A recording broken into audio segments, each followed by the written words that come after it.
اشفاق احمد صاحب کا ایک ڈرامہ تھا زاویہ.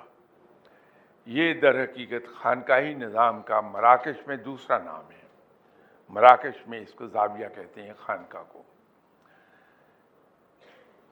وہاں لوگوں کو تربیت دی جانے لگی جو قرون اولیٰ کی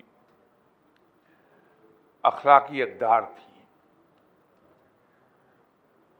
لیکن ہوا یہ کہ وقت کے ساتھ ساتھ جب یہی خانقاہی نظام چلتا ہوا انڈیا میں آیا تو انڈیا میں پہلے سے ہندوازم موجود تھا جو بہت پاورفل نظام اپنے اندر رکھتا ہے.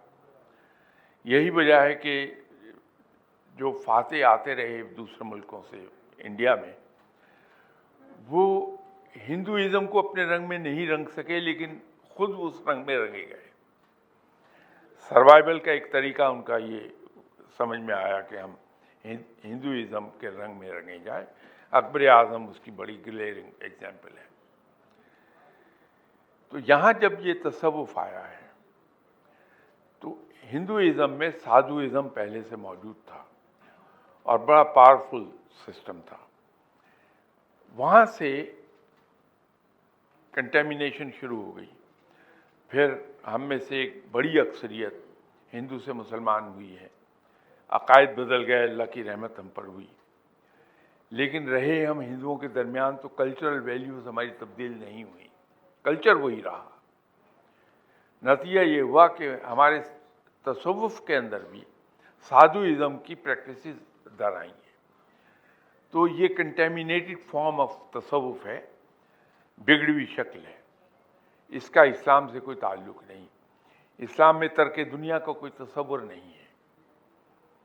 صحیح طرز زندگی وہی ہے جو آپ صلی اللہ علیہ وسلم نے گزارا کہ دینی زندگی بھی بھرپور اور دنیاوی زندگی بھی بھرپور. یہ صحیح طرز عمل ہے مسلمان کا.